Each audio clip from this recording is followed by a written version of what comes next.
When you're scrolling through endless listings of outdoor kitchen islands, it's easy to get that gut feeling.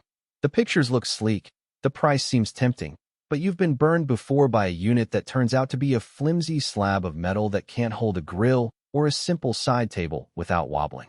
I've heard that story a lot from friends who tried to set up a compact island for a weekend barbecue only to discover the storage doors jammed, or the grill never heated evenly because the burners were cramped behind a thin frame.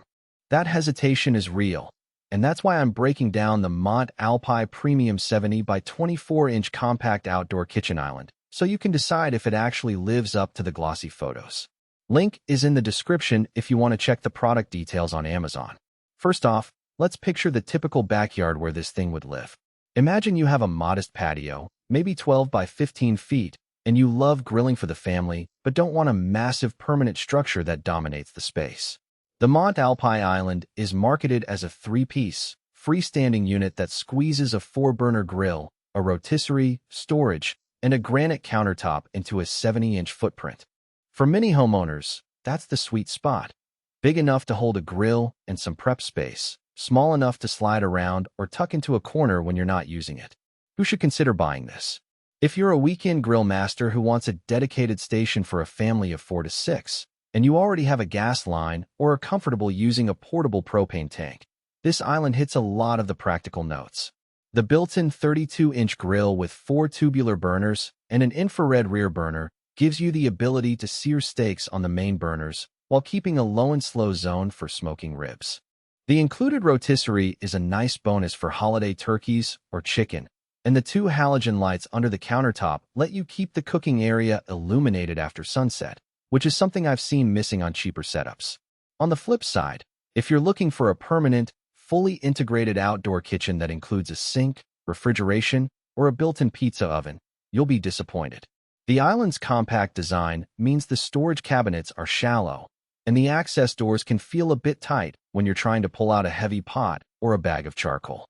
Also, because the grill is part of the island, you lose the flexibility to move it to a different spot if you change your patio layout later. So anyone who values modularity over a fixed station should probably skip this. Let's talk about the day-to-day experience. I set up a similar-sized unit in my own backyard last summer, and the first thing I noticed was how the granite countertop actually stays cool under the grill's heat. That's a practical strength no one wants a scorching surface when you're trying to plate side dishes. The countertop also gives you a sturdy prep area where you can chop veggies, assemble sauces, or even place a small cutting board without wobble. The storage cabinets, while not cavernous, do hold grill tools, propane tanks, and a few seasoning jars without cramming, which is a relief compared to other compact islands where everything ends up spilling out onto the floor. One hidden trade-off is the weight. The island, with its stainless steel frame and granite top, feels solid, but you'll need at least 2 people to maneuver it into place. It's not something you can roll on a single cart by yourself.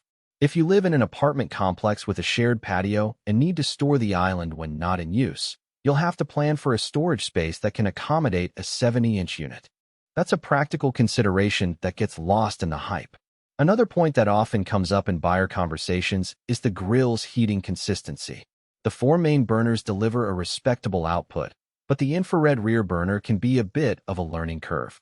It's fantastic for low and slow cooking, but you have to keep the lid closed and manage the airflow carefully, otherwise you'll end up with a hot spot that burns the underside of a roast. Users who are new to infrared tend to spend a few tries figuring out the right temperature settings, so a bit of patience is required. Now, about the lighting.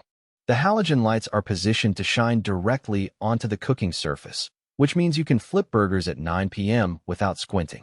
In real use, the lights are bright enough to be useful, but not so harsh that they create glare on the stainless steel. That's a practical win for anyone who enjoys late-night gatherings. What about durability? The stainless steel frame resists rust, which is a common worry for outdoor appliances. Over the first few months, I noticed no rust streaks, even after a heavy rainstorm, and the granite surface stayed free of stains when I wiped down a sauce spill. However, the access doors use a